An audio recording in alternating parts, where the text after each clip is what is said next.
Pues bienvenidos, señores, a la última sesión del año. Cerramos con broche de oro, desde luego, la última sesión del año académico. El día de hoy, el doctor Eber Mérida, que todos ustedes bien conocen, doctor de toda la trayectoria del hospital en el servicio de cirugía de cadera, que me atreveré a decir que es referente no del servicio, sino del hospital a nivel nacional e internacional. El doctor tiene pues mucha inquietud siempre en la enseñanza, en compartir su experiencia, su amplia experiencia, y no por esto le quiero decir viejo, sino preparado. Y hoy, pues ya después de varios intentos por poder coordinar agendas, nos viene a dar el tema de biomateriales en artroplastia de cadera. De estas pláticas aprovechen, señores, porque estas no hay todos los días. Doctor, gracias, bienvenido. Con mucho gusto, muchas gracias. En mi opinión, existe una palabra que se llama evolución. La evolución es cuando lo que había antes es superado por otro evento nuevo. Entonces, si no se aplica lo que se dice, el maestro supera el alumno supera al maestro, no existe evolución. Y para esto se necesita primero que el maestro enseñe o haya un maestro que enseñe. Segundo, el alumno que aprenda, que sea más listo y supere al maestro. Eso se llama evolución. Si no hay gente que enseña, no hay evolución. Por sí solo es muy difícil. Entonces, esta es una de las inquietudes que debemos tener todos nosotros en el campo de la medicina, particularmente hablando de medicina, que es conocimiento y difundir, enseñar. Es lo que debemos hacer. El tema de hoy, que a mí me parece muy interesante, es ¿qué utilizamos en artroplastia total de cadera? Todo el mundo sabemos qué es artroplastia de cadera, pero ¿qué utilizamos? Esto es un hecho totalmente relevante. Cada día se operan más cirugías protésicas. Como se operan más cirugías protésicas, se aumentan las solicitaciones biomecánicas del implante. Es decir, los implantes cada vez deben tener mayor sobrevida, porque operamos más jóvenes, los pacientes adultos de antes ahora son jóvenes, ya no tenemos el mismo tipo de edad, las actividades son mayores, entonces estos implantes están sometidos a grandes fuerzas y estreses que deben tener mayor tiempo de sobrevida. En el mundo hay más de 300 tipos de implantes, mucho más. En México es una de las ciudades que más variedad de implantes tiene el Instituto Federal, tenemos muchas variedades de implantes. ¿Cuáles son los factores para decir o calificar duración de un implante? ¿Cuánto podemos ver? ¿Qué hace que un implante dure más? En primer lugar, sin lugar a dudas, nosotros, nuestra técnica quirúrgica. Puede ser el mejor implante del mundo, la mejor tecnología, pero si no lo vamos a hacer, no lo sabemos hacer, no funciona. Segundo lugar, ¿cómo se fija este implante? Yo debo saber cómo voy a fijar este implante. Quizás deba usar cemento, quizás no deba usar cemento. O ver otro tipo de medio de fijación. Y saber ese implante con qué medio de fijación funciona mejor. El otro, ¿y cómo está el terreno donde voy a poner este implante? ¿Cuál es la salud ósea del paciente al que le voy a poner este implante? Y por último, el implante por sí mismo. Un implante que aguante solicitaciones, no como este, que pueda soportar las cargas y estreses mecánicos, no será como este. ¿Y cuáles son los factores de calidad para valorar un implante? Tiene que empezar desde la fabricación. ¿Qué tipo de material se utiliza para este implante? ¿Y cómo es el mecanismo de estilización? Esto que aparentemente no es importante, es de extrema importancia, porque muchos de los mecanismos de estilización son por calor. Y el calor a veces altera los átomos y moléculas de los implantes, quizás alteró la función o las propiedades físicas de este implante. Y no se diga de los cementos. Sabemos que el cuerpo no es fácil de tolerar cualquier elemento extraño. Y también los elementos extraños tampoco no son fáciles de convivir con el cuerpo. Entonces, los implantes no deben atacar, deben ser tolerados y a su vez deben seguir actuando para la función en la que están diseñadas, manteniendo sus propiedades físicas. Además, deben soportar una serie de solicitaciones físicas, como soporta una cadera natural. Si usted se fija, todos los movimientos posibles que pudieran existir están acá. Si ustedes se nos recordamos la biomecánica de la cadera, todos los movimientos posibles los tiene la cadera. El hombro también, pero el hombro tiene una diferencia, no soporta cargas. La cadera está sometida a estrés de carga, funcionalidad, raspado y una serie de elementos. Entonces, este elemento que se llama prótesis debe responder a lo que una cadera natural está haciendo. Entonces, debe aprender a soportar solicitaciones físicas, pero también solicitaciones químicas. El medio más agresivo que existe en el planeta Tierra se llama cuerpo humano. ¿Por qué? El cuerpo humano es inteligente, piensa, se adapta, reacciona. Entre algún tipo de enemigo, reacciona inmediatamente y sabe contraatacar. Y si metemos una prótesis, un medio, que es el cuerpo humano, y por mucho tiempo, y además a 37 grados de temperatura, ¿se imaginan cómo debe soportar este implante, estas cargas y estas solicitaciones, no solo físicas, sino también químicas? Nosotros, con una temperatura exterior de 37 grados, ya no estamos derritiendo de calor. Imagínense funcionando un implante a esa temperatura. Entonces, estos materiales deben ser tan resistentes y además no deben atacar al huésped, no deben ser tóxicos. En otra palabra, deben ser biocompatibles. Perfecto maridaje, ni te ataco ni me atacas. Vivimos en santa paz. Biocompatibilidad. En artroplastías, especialmente en cadera, ¿cuáles son los materiales que más se utilizan? Los plásticos, los metales y las cerámicas. Dentro de las otras gamas de materiales que se utilizan, estos son los tres elementos fundamentales en implantología. ¿Qué pasa con los plásticos? Los plásticos son una sustancia que lo conocemos perfectamente bien. Tiene una característica, se parece en sus propiedades físicas al colágeno, es muy semejante. Existe en el medio en gran cantidad. No forman hueso, por supuesto, como no forman hueso, van a ser una interfase fibrosa. Tienen gran capacidad de elástico. Los plásticos son los que mejor capacidad elástica tienen. Se desgastan muy fácil. Cualquier plástico que utilicen se desgasta muy fácilmente. Y por supuesto que envejece. Si ustedes agarran una tapita de una silla, que es un plástico, lo guardan en una caja fuerte 5 años, nadie lo toca ni lo usa ni nada. Después de 5 años sacan, comparan con una nueva, hasta el color pierde. Pero el color se empieza a descascar, se llama envejecimiento. Como los plásticos se envejecen. De toda esta gama de plásticos que existen, ¿cuáles se utilizan? ¿Cuáles tienen más las características de soportar cargas biomecánicas y solicitaciones químicas? Las polisulfonas, el poliacetal y el polietileno. Todas estas se usaron en implantología. No funcionaron bien y este es el que mejor funciona, el polietileno. Y el polietileno, ¿sí ven? El etileno es un compuesto que existe en la naturaleza. Es un compuesto orgánico y está formado por 2 átomos y un carbón y 4 hidrógenos, como se ve acá. Este es un etileno. Si nosotros sumamos más etilenos, estamos formando una cadena de etilenos, o sea, estamos haciendo un polietileno. Este es el que utilizamos nosotros. Hay distintos tipos de polietileno. Si yo el polietileno lo compacto y lo hago lo más compacto posible con menos espacios, estoy utilizando polietilenos de alta densidad. Si le aplico tecnología y le hago ultra alta compactación, estoy utilizando polietilenos de ultra alta densidad. Esto es su abreviación en inglés. Y estos son los que se utilizan en implantología, los polietilenos de ultra alta densidad. Entonces, estos plásticos, estos polietilenos, ¿qué características tienen? Son muy fáciles de hacer. Se pone una máquina, un torno lo va diseñando, hasta con cuchillita podemos hacer. Claro, los polietilenos de ultra alta densidad son extremadamente duros, no cualquier instrumento puede cortarlos, pero son fáciles de hacer. Podemos moldear la forma que queramos hacer nosotros. No es caro. El problema es que no se puede pulir. Ustedes agarran cualquier plástico y traten de pulir, o se va a rayar o se va a empezar a descascarar o a delaminar. Ese es el problema de los polietilenos. No permiten crecimientos, una característica de los plásticos, no permiten crecimiento del hueso. No resisten a la flexión en cierto momento, va a haber un momento que se va a quebrar. Son muy flexibles, pero a grandes solicitaciones se van a romper. Entonces, no sirve para utilizar en vástagos, que son los que precisamente necesitan estas fuerzas.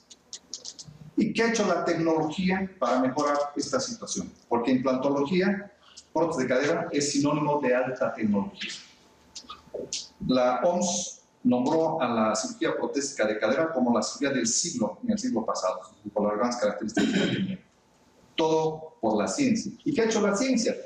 La ciencia lo que ha hecho es acomodar, no lástima que no se ve bien, acomodar estos átomos de los plásticos de una manera que sean más compactas y unidas entre sí.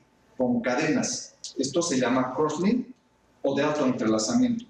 De manera que en vez de ser esta forma, estén más unidas, de tal suerte que se hacen más resistentes a todos los fenómenos de roce o tracción. Pero el problema es este. Todos los polietilenos les decía que son una cadena. Tienen varios radicales libres y muchos de esos radicales libres pueden agarrar un oxígeno, entonces se oxidan muy fácil. Por tanto, si nosotros pretendemos usar polietilenos en implantología, deben ser polietilenos que estén esterilizados por irradiación y al vacío, donde no haya oxígeno. ¿Cómo se fabrica? ¿Cuál es el medio de fabricación de estos polietilenos? Hay dos formas. Uno, el polvo del polietileno de ultra alta densidad acá, se pone una cámara a alta presión y por extrusión se forma este cilindro. Y la otra forma, este polvo se pone acá, pero por compresión se forma este otro cilindro. Y a cada fabricante le puede añadir hidrato de calcio, carbono, vitamina E, etcétera, etcétera, polvos de cristal, etcétera, dependiendo de la fábrica. Pero estas son las dos formas en cómo se fabrican los polietilenos. ¿Y cuál voy a usar? ¿De cuál voy a usar? ¿Cuál? ¿O este o este? Ah, pues entonces hacemos un análisis. Las mismas fábricas, esta es una fábrica, es de las líderes en fabricación de polietilenos en el mundo, tiene un estudio que para el desgaste dice que el que mejor soporta es la que es por extrusión, para el desgaste, para los roces.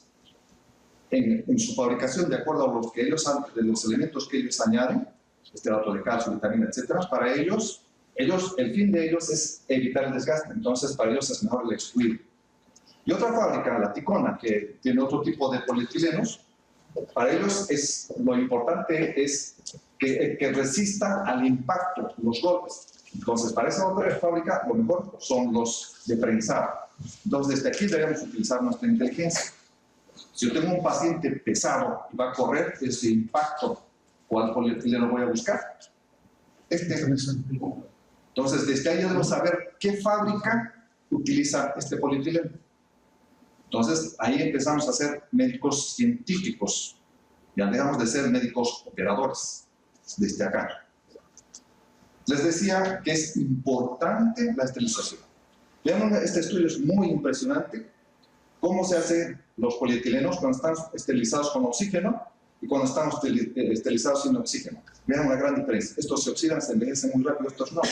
Entonces debemos buscar polietilenos que el fabricante nos garantice que no se utilizó oxígeno en su esterilización. Y en resumen, estos plásticos modernos de enlaces cruzados esterilizados con nitrógeno, ¿qué garantías nos dan?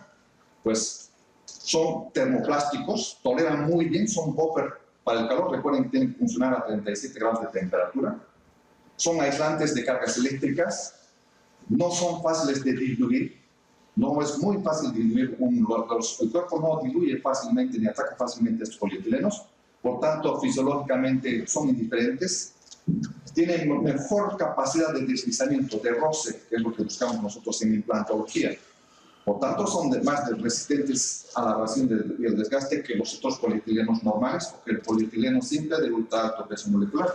Estoy hablando de los de crosslink. Resisten más a los impactos, no pesan y el problema es no tienen absorción de agua. Ustedes ponen una gotita en polietileno y inmediatamente se desplaza. Esto es muy importante. Al rato les voy a explicar por qué.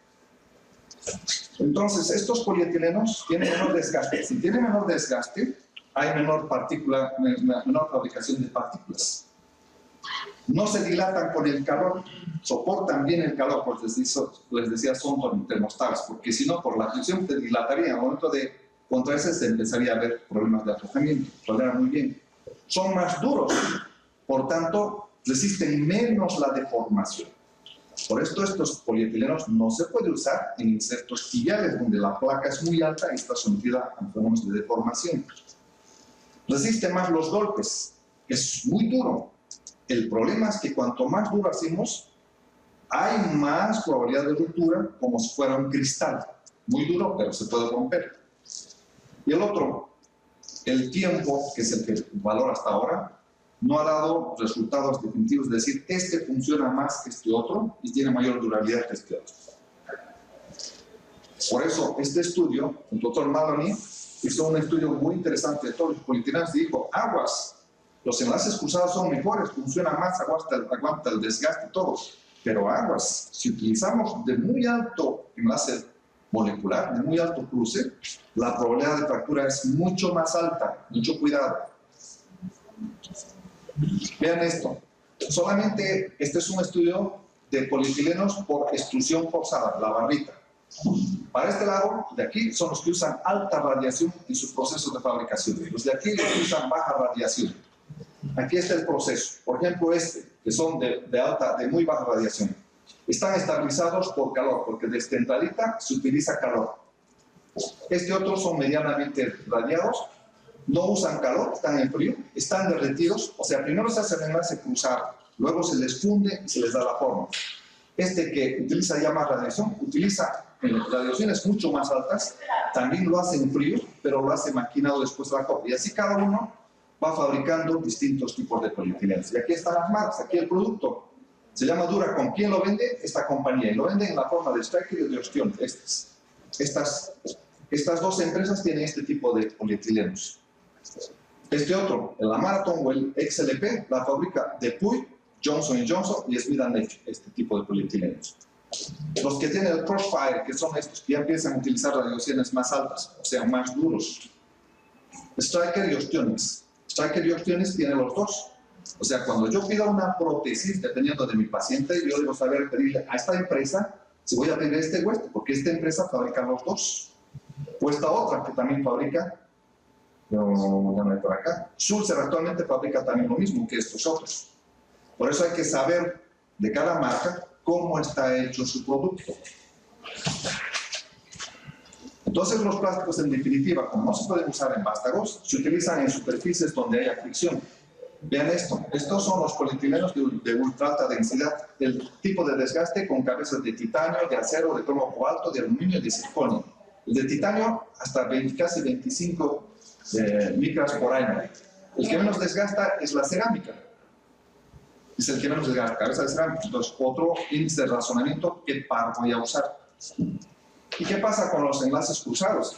Vean la gran diferencia. En estos dos, este es hasta 25, este es 12. De entrada, con solo usar enlaces cruzados, todos estos van por lo menos a la mitad del desgaste que el polietileno normal, de ultra alta densidad, usando los cruzados. Y no se diga de las cerámicas, que prácticamente son nulos los desgastes. ¿Qué pasa con los metales? ¿Qué requerimientos tenemos de la gama de metales que existen en el planeta Tierra? Que tengan resistencia física a estos sometimientos que les había comentado, que tengan gran capacidad al ataque del cuerpo, a la oxidación y a la corrosión, que no se alteren con las variaciones de temperatura del cuerpo humano y que sea inerte, ni te ataco ni me atacas. Y de la gama de metales que existen en el planeta, estos son los que reúnen estas condiciones. Vean, son poquitos. ¿Y cómo hace el cuerpo o la ciencia para lograr mayor biocompatibilidad de los materiales? Primero, por una propiedad física que es el pasivado. Estas son moléculas, este es un metal. Cuando se raya un metal, el metal hace este canalito. Poco a poco, por la acción de roce entre metales, por sus átomos y sus moléculas, solito se va rellenando. Eso se llama pasivado y es una propiedad física. Les pongo un ejemplo, las llantas del tren, las ruedas del tren. ¿Alguien ha sabido o han visto que se han tenido que cambiar llantas de tren por desgaste o alguna cosa? No, ¿verdad? Y al revés, cuanto más fricción tienen, más pulidos quedan. Más deslizamientos tienen. Por esta propiedad, es una propiedad física. Así queda. Este es el alto pulido y así queda. ¿Y quiénes tienen este tipo de propiedad con mayor notoriedad? Estos. Ya se van dando cuenta qué materiales son los que utilizan en prótesis. Y esta es otra, vean, esta es una soldadura normal, aquí está magnificado. ¿Esto qué es lo que ocurre cuando se unen? ¿Cómo se puede eliminar esto? Porque en prótesis hay que soldar, unir partes metálicas. Por una acción química. Hago una reacción química y me queda así. No lijé, no limpié ni nada. Simplemente produje una reacción química, voy con las moléculas y produje esto. Entonces, utilizamos las propiedades físicas y sus propiedades químicas. ¿Y qué pasa con un medio de fijación que se llama cemento? estos son los principales: el acero, cromo, cobalto y sus aleaciones, el titanio. ¿Cómo funciona, cómo reaccionan con el cemento? Esto reacciona bien, esto reacciona mal. Sin cemento, el titanio reacciona muy bien sin cemento, el acero reacciona muy mal con cemento. Entonces, cuando pienso utilizar prótesis cementadas, no debo buscar, debo evitar prótesis que sean con titanio. Tengo que buscar prótesis que tengan acero. Vean, este queda en el medio. Es muy importante. En un principio, muchas fábricas, con el afán de que sea más liviano, el titanio era la moda y todo, empezaron a sacar prótesis de titanio para cementados y salió muy mal. Todavía existen muchas prótesis de titanio en el mercado cementadas, entonces, mucho. ¿Y qué pasa sin cemento? Al revés, el acero funciona muy bien, con el cemento, y el titanio no funciona con el cemento. Entonces, si voy a usar prótesis donde no quiero que haya cemento, entonces utilizaré prótesis de titanio. Como ven, este sigue siendo el medio. Entonces, tenemos más puntos de razonamiento científico sobre cómo son los materiales protésicos en cirugía de cadera. Obviamente que un solo metal es imposible que reúna todas estas características que hemos estado mencionando. Por eso tenemos que recurrir a aleaciones. Y básicamente hay tres tipos de aleaciones. Las aleaciones en base a acero, que a veces le ponen esto para ablandar un poco el acero. Las aleaciones en base a cromo, cobalto, cromo. Y las aleaciones con base a titanio. Se pone aluminio banal de los dos para ablandar. Estas son los tres tipos de aleaciones que existen en implantología. ¿Qué ha hecho la industria? La industria nos ha dado mejor calidad de todos estos implantes. Ha aplicado toda la ciencia de tal suerte que estos metales, que de por sí ya se han ido seleccionando, tengan mayor durabilidad, mayor funcionalidad, gran resistencia física y sobre todo resistencia a las propiedades, a la agresión del cuerpo, y ellos que a la vez no ataquen al cuerpo, la biotolerabilidad. Esta alta tecnología también ha influido muchísimo en los pares de fricción, en las cabezas. Ha hecho que sea tan exacta la introducción de esta cabeza acá, sea tan micrométricamente exacta, que ya no hay fuego como sucedía con las primeras prótesis. De tal suerte que en las primeras prótesis que se habían hecho metal-metal, los desgastes se hablaban en micras, pero con esta tecnología se habla en 1000 veces más chiquito, nanomicras. Entonces, aquí ya no son del tamaño de micras, son nanomicras. De tan pequeñito, de tan exacto que es, el pigmento ya son pequeñísimas las partículas. Esto que en un principio era la maravilla y funcionaba excelente, a la larga empezó a darnos muchos problemas, que son estos. Estos son pacientes míos, todos son pacientes míos, donde teniendo este tipo de prótesis, metal o metales que no se había pensado que a la larga podían desprender iones, etc., daban algo que se llama la metalosis. Metalosis, pseudotumores y quistes. Es tan pequeñita, son nanomicras, que es muy fácil que una célula lo capte y se meta en su citoplasma. La sangre es una célula, la grasa es una célula, y pueden viajar a distancia, dar problemas en pulmones, riñones y dar los famosos pseudotumores. Ya ha sido perfectamente estudiado, se llama ALVAL, inclusive la reacción que puede presentar una reacción linfocitaria. Por esta razón, este par metal-metal ahora está en mucha duda, ya no se utiliza tan fácil el par metal-metal.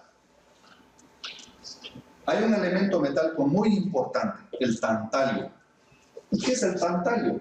El tantalio es un material, es un metal extremadamente duro que tiene la gracia de que necesita un punto de fusión altísimo. Es decir, para modificar sus propiedades físicas se necesita una temperatura que hacía la luna. Pero también resiste bastante bien el frío.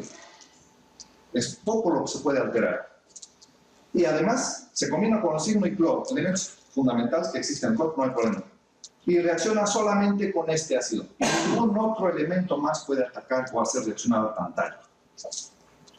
Se puede obtener como filamentos, como queramos nosotros. Y la gracia es que tiene esta estructura duodecadrónica. Vean la estructura que tiene, esta es fundamental del tantalio.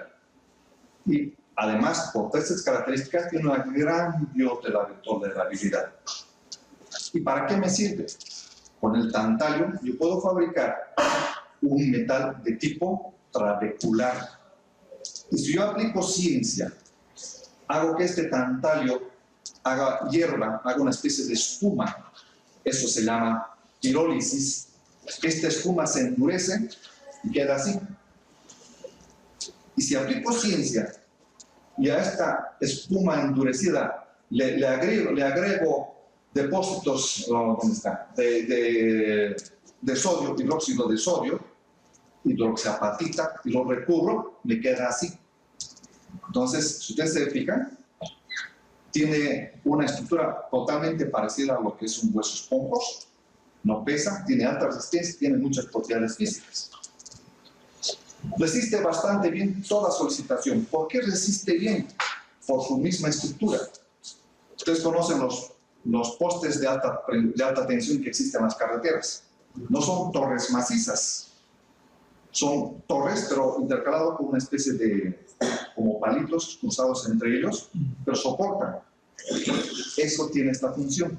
No necesita masa, simplemente un buen entrecruzamiento para soportar todas estas solicitaciones mecánicas.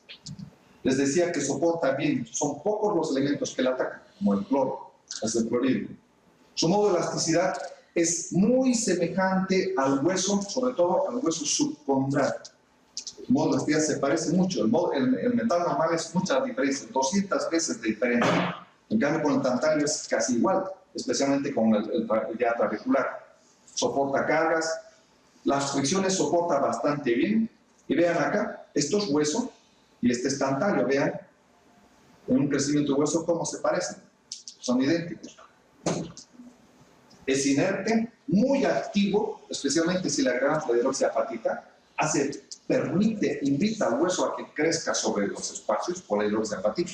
Recuerden que el hidróxido y la apatita son componentes normales del cuerpo. Resiste a la corrosión, ya habíamos dicho, es muy bioactiva. Y otra gracia, también permite penetración de cierto tejido fibroso. Esto hace que esto se pueda utilizar con otras propiedades o en otras situaciones. Crecimiento óseo a las 4 semanas, 42%. De manera que a un año ya hay 80% de hueso crecido dentro del tantalio trabecular con hidroxiapatita. Esto es una maravilla.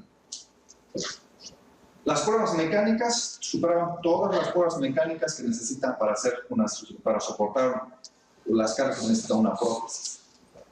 Y lo que es más importante, soporta fuerzas de corte, de cizallamiento, muchísimo más que otros. Por ejemplo, el tantalio 18 megapascales soporta ya a las 4 semanas de que ingresó el hueso.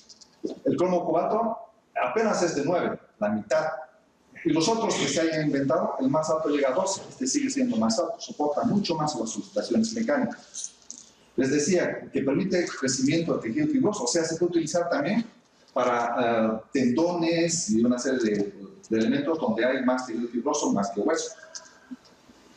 Entonces, se usa para permitir recubrimiento del hueso, para rellenar espacios o defectos. En vez de un injerto hueso se pone uno de estos, donde el hueso va a crecer aquí, rellena estos defectos, o lo puedo usar en superficies de alta fricción, donde no necesito tener capas gruesas, una parte que soporte, como es el plástico o la cerámica, y atrás la recubierta de metal.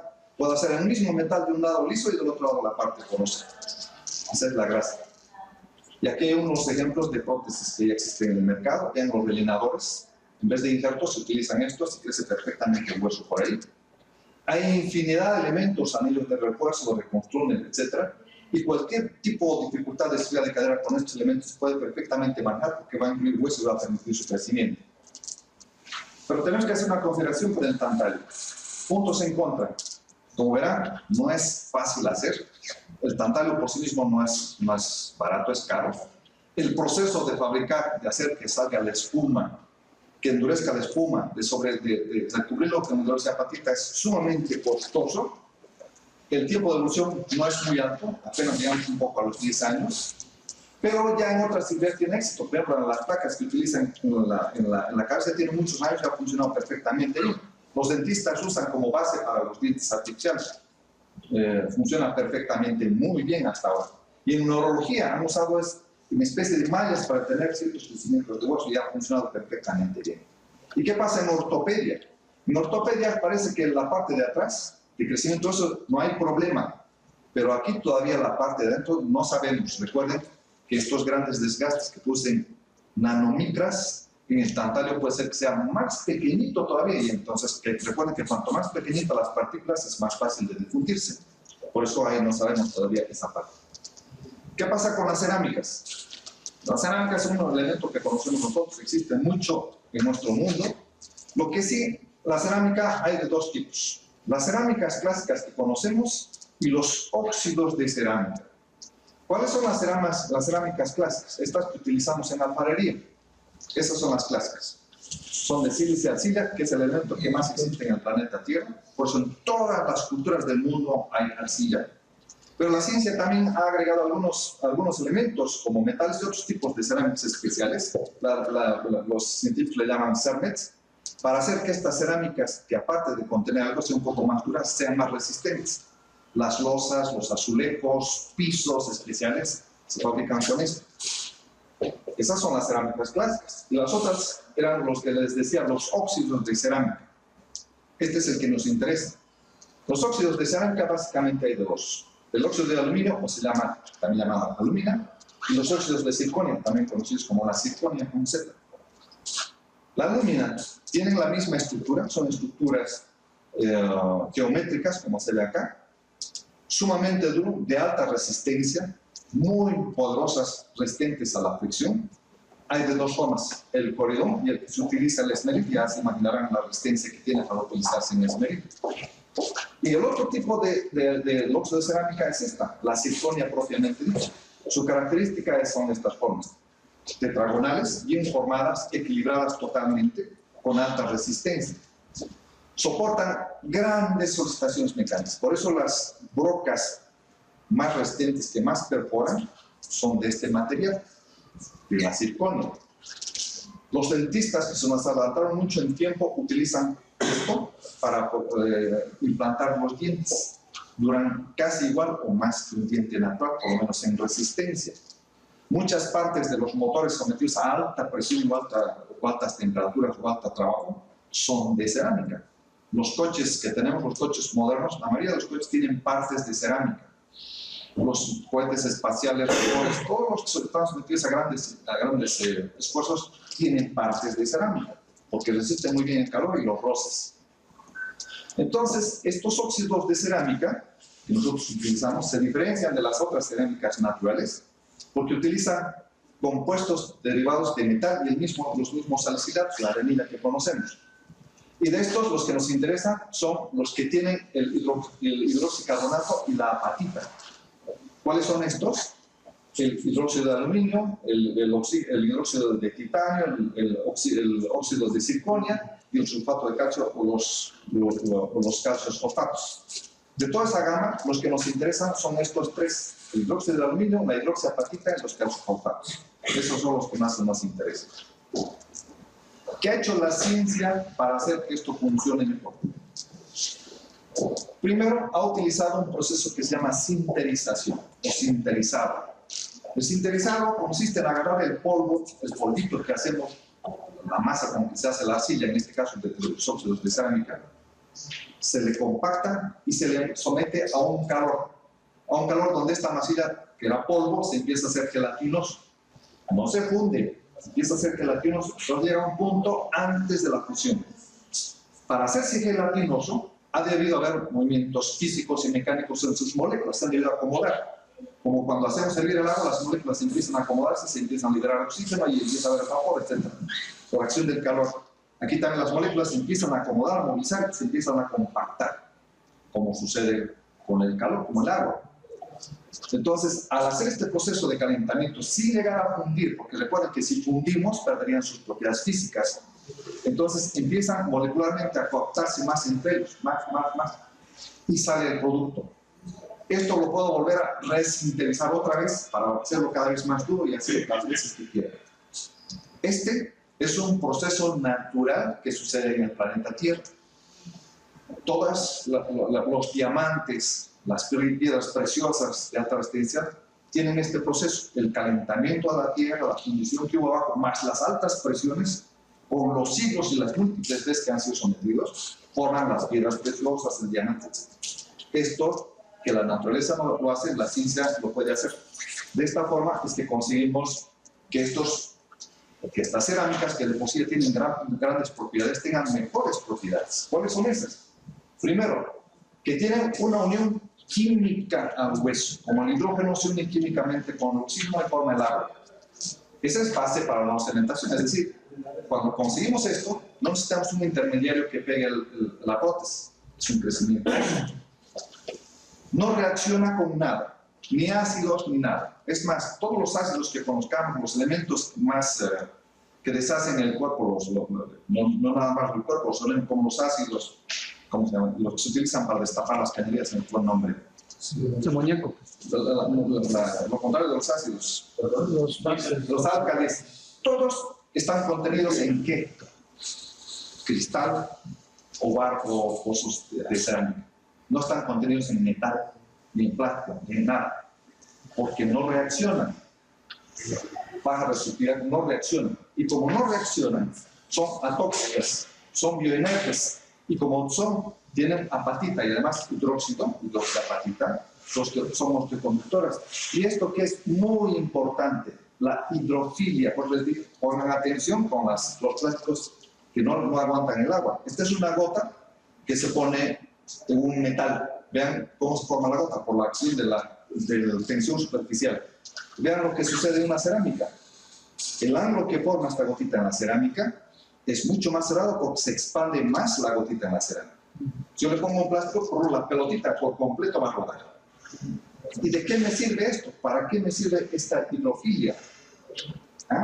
Porque cuando voy a usar una cerámica con otro cuerpo, el cuerpo produce líquido. Este líquido se va a expandir por toda la cabeza y me va a formar una capa ultramicroscópica de moléculas de líquido que me va a impedir el roce directo y la fricción directa. De por sí es altamente resistente y encima es hidrofílica, entonces la resistencia es mucho más grande y la probabilidad de desgaste es mucho menor que cualquier otro elemento. Por les decía la diferencia con los plásticos. Los plásticos no toleran el agua, aquí sí. De todas maneras, la cerámica sigue siendo cerámica. El elemento más duro que conocemos en la Tierra, el diamante, no hay nadie que le vaya ni le gaste a un diamante más que otro diamante. Pero si yo le golpeo, lo rompo. Entonces, esto es igual. Son altamente resistentes las fricciones, las rozaduras, pero siguen siendo quebradizas. O sea, no hay tolerancia a los impactos como soporta un metal o como soporta un plástico. Y no soportan tensión. Si yo agarro una regla que se fuera de cerámica y la doblo, se va a romper. Una de plástico me va a aguantar más. Quizá un metal se deforme, ya no regrese, pero va a aguantar, no se va a romper. Por eso es que cuando vemos prótesis de un paciente que tuvo una caída, un accidente, y vemos roto, se rompió por el accidente, por caída. No, los metales no se rompen por accidente, por caída, se doblan, se rompen por fatiga. Entonces, estas son las desventajas de las cerámicas. Por eso las cerámicas se utilizan en lugares donde no soporten estas presiones físicas. O sea, solo como recubrimiento en prótesis que van a soportar carga, para que permitan hueso, o lo uso en lugares donde van a estar sometidos a alta presión roce, como son las cabezas o los acetábulos. Ahora, ¿qué ventajas tienen las cerámicas actuales? Básicamente estas son las tres cerámicas que se utilizan en plastología. La circonia, que fue la primera, es un color un poco más blanquecino, casi enacarado, muy resistente, soporta bien. El problema es que es poco estable con las temperaturas del calor. Recuerden que el cuerpo tiene cierta temperatura. Se mejoró estas y se sacó la alúmina pura. La alúmina pura, del cual el mejor representante en la industria, este es un gol que estamos dando para una industria, es el Biolox. Esta tiene estas características más las características propias, es mucho más porosa, permite más difusión del agua, resiste más y es un poco más flexible que la anterior. Pero aún, a pesar de tener todas estas grandes características, sucede esto, a la larga puede desgastar. Y si no sabemos combinar el par perfecto, no sabemos corregir, no sabes cómo colocar, desgasta. La cerámica, recuerden, no se va a gastar, va a desgastar a la parte más blanda, que en este caso es el metal. Vean cómo desgasta una cabeza y produce esto por desgaste. Entonces, ¿qué problemas hay con las cerámicas? Riesgo de fractura, riesgo de despostillamiento o astillamiento de una esquinita, y lo que se ha estado presentando más seguido, sonidos, squeaking, como dicen los anglosajones.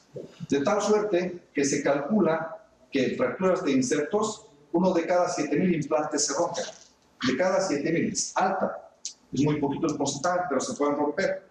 Las cabezas se rompen con poco más de frecuencia que los acetalos. Este es el problema de las cerámicas, aún con estas técnicas modernas. El otro riesgo, el astillamiento. Vean, el pedacito aquí se despostilló y está aquí. Esto es muy común en el momento de hacer la reducción. Una vez que se pone la cerámica y la cabeza, al momento de hacer la reducción es común empujar o raspar. Entonces, al momento de raspar, despostilla. Al momento que está entrando la cabeza, despostilla y esto entra acá. Por eso las cerámicas hay que ponerlas prácticamente sin raspar. Muy importante. Por eso los pares cerámica se dice que está hecho para los altos especialistas, que hay que tener mucha técnica para saber colocar. El squeaking o el sonido. Empezó a aparecer el squeaking. Todas las prótesis, entre paréntesis, todos los pares que rozan, todos producen ruido. Lo que ustedes hagan produce ruido. Otra cosa es que sean audibles y no audibles. Entonces, hay una especie de ¿por qué las prótesis cerámicas se escuchan más?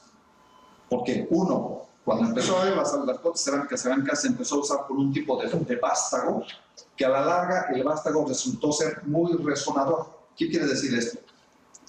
Cuando uno fabrica campanas, tiene que ser una aleación especial de tal suerte que cuando se tañe la campana debe reverberar y sonar. Hay metales que son muy reverberadores. Entonces, cuando se empezó a utilizar esto, se utilizó con un vástago que reverberaba mucho. Este roce lo magnificaba el vástago y se escuchaba perfectamente bien. Por eso se despertó, empezó a prenderse las luces rojas cuando apareció este sonido. La empresa tuvo que cambiar su aleación de vástagos para disminuir. Pero, sin embargo, hay un porcentaje que puede llegar hasta el 7% donde se puede escuchar.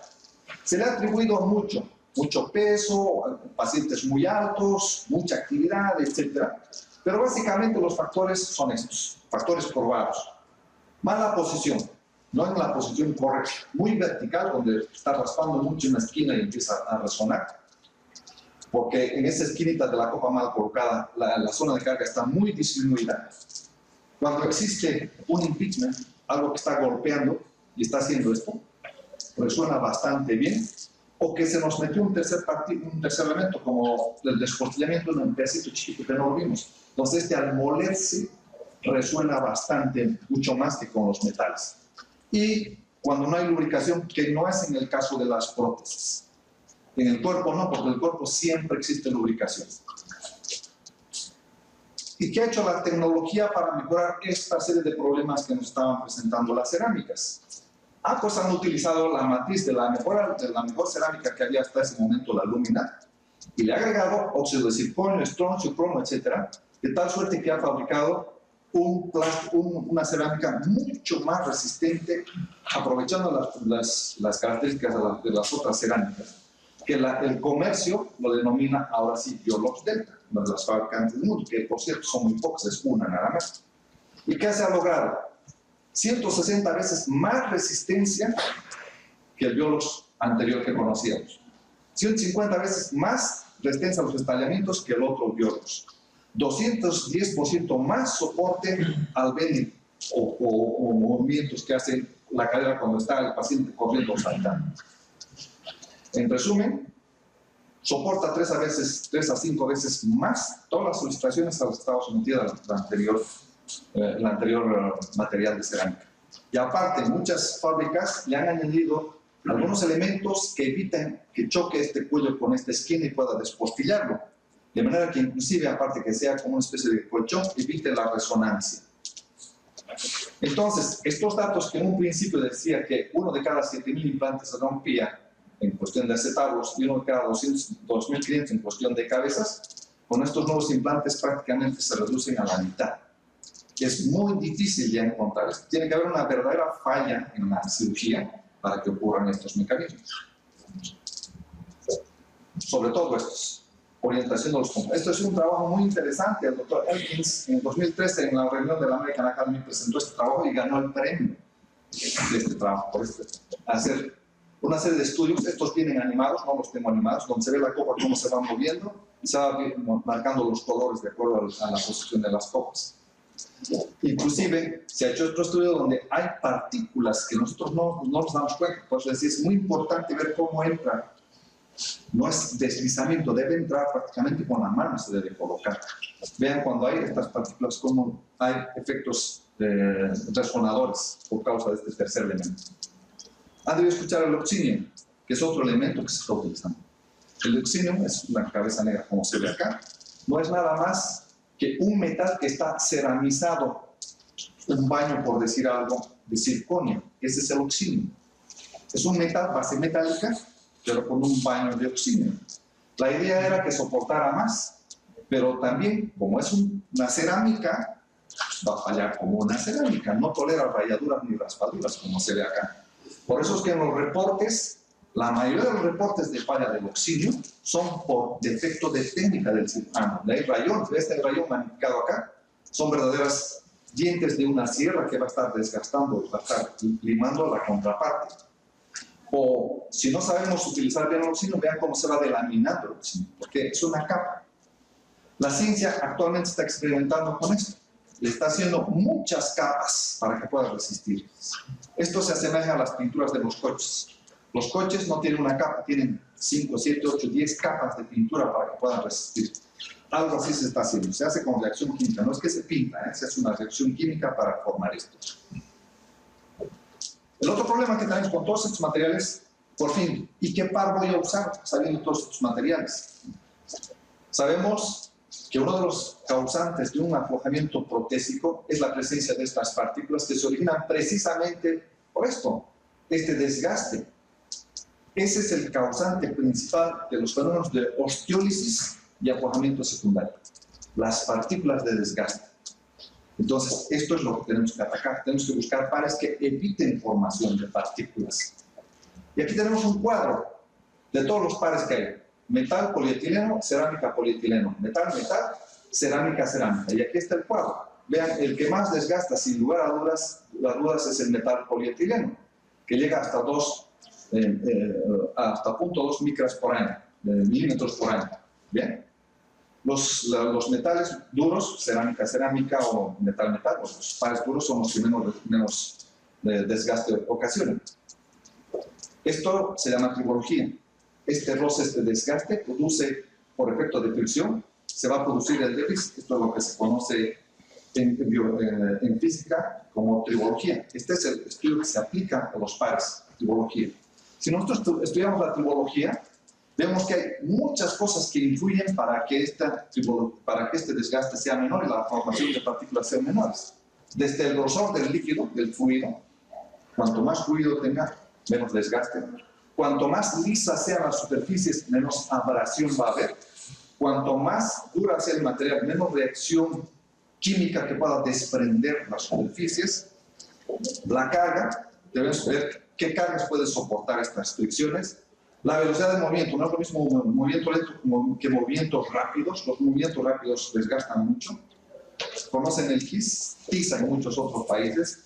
Al escribir se va gastando. No es lo mismo que se vaya gastando a que yo agarre el GIS o la TISA y le dé un rayón durísimo. En un solo trancazo me llevo parte del desgaste. Por eso el movimiento es fundamental. Entonces, ¿qué sucede? Distintos pares, distintas formas de desgaste. Siempre, cuando hay dos pares distintos, el par duro se va a comer al par más blando. Si son de la misma resistencia los dos pares, aún teniendo un tercer elemento como está acá, no va a desgastar. Entonces, tenemos que pensar que si nuestro paciente es muy activo, con alta probabilidad de vida, alto mecanismo de funcionalidad y funcionalidad que da nuestra prótesis, deberé buscar pares que me resistan más que este otro tipo de pares. Por eso existen en la actualidad infinidad de nuevos pares de fricción, porque hay nuevos materiales en los que se pueden fabricar. Aún así, con los nuevos materiales, los desgastes metal poli siempre son mucho más que los otros. Y vean, la cerámica prácticamente no llega ni a una micra por año. Eso es el desgaste que existe en estos diferentes tipos de pares. Entonces, si yo le hago una escala comparativa como nosotros, aquí tengo polietileno con plástico, son metales modernos con plásticos modernos de alta densidad, cerámica moderna con plástico de alta densidad, metales modernos, cerámicas modernas. Vean cómo están los desgastes, ya no llegan a las dos. Sin lugar a dudas, el metal polietileno, aún siendo de última generación, siguen siendo muchos más desgastadores que la cerámica polietileno. Si lo comparo con el anterior cuadro, donde estaban los antiguos materiales y los nuevos materiales, vean, el metal con el plástico antiguo es poca diferencia con el plástico moderno, pero sí hay mucha diferencia con cerámicas de cabeza y las cerámicas actuales o los metales actuales. Vamos a hacer la comparación. Este es el par cerámica plástico antiguo y este es el par cerámica plástico moderno. Hay mucha más diferencia. Y ni se diga de estos otros, cerámica o metal. Entonces, ¿qué necesitaremos para obtener mayor durabilidad de un paciente, de una prótesis? Una prótesis de alta resistencia, cualquiera de ellos, ya sea metal, cerámica, o cerámica, inclusive cerámica con algún tipo de metal. Sabemos que este nos va a producir problemas a distancia. El alba, los pseudotumores, quistes. Parece que este funcionará bien. Y esta unión de esto con esto, aparentemente en resultados del laboratorio funciona bien. En prácticas clínicas es muy poca la experiencia que se tiene y no podemos hablar nada todavía al respecto. Entonces, con estos nuevos metales, estos nuevos principios de prótesis, de pares de fricción, cerámicas nuevas, plásticos de ultra alta densidad, obviamente existen nuevos tipos de pares articulares. Inclusive empiezan a cambiar la actitud de los vástagos, porque el vástago que era establecido con estos nuevos pares ya empieza a alterarse, precisamente porque los nuevos metales, los nuevos elementos protésicos que existen, ya sean cerámicas, plásticos, metales, etc., nos permite cada vez mejorar. Y en conclusión, es indudable el avance tecnológico que existe en implantología. La palabra clave de prótesis es ciencia. Si ustedes se fijan, es alta ciencia. Las mejorías son muy notables, por eso les repito, la OMS dijo que era la ciencia, la cirugía del siglo, la cirugía de la cara. Ninguno tiene esto, el tiempo. El tiempo es el que define cuánto va a durar. Los metales son excelentes, pero tenemos problemas de ionización o metalosis o reacciones. Las cerámicas que parecen ser las mejores, a pesar de todo, siguen siendo más frágiles que los otros. Y los plásticos, a pesar de ser endurecidos, no pueden resistir igual que los otros la fricción. Entonces, de nosotros depende totalmente de nosotros, con conocimiento científico, no técnico, conocimiento médico científico, cómo debemos escoger el tipo de prótesis que vamos a seleccionar para nuestro paciente. Cuál debe ser la fabricación y qué materiales utilizar en esa prótesis que debemos seleccionar a nuestro paciente. Por lo tanto, es imposible utilizar un solo tipo de prótesis para todos los pacientes. Es imposible utilizar un tipo de prótesis o uno que tenga los mismos materiales en todas sus fabricaciones para los mismos pacientes. No somos iguales, reaccionamos diferente todos nosotros y hay infinidad de opciones de todos estos metales que la industria nos está dando. Depende de nosotros utilizar nuestro razonamiento científico-médico y nuestro convencimiento de una casa comercial o el convencimiento de que mi maestro usaba esto y esto lo voy a usar, sino nuestro razonamiento totalmente médico. De ahí la máxima que siempre digo, debemos ser médicos científicos, no cirujanos operadores. Muchísimas gracias.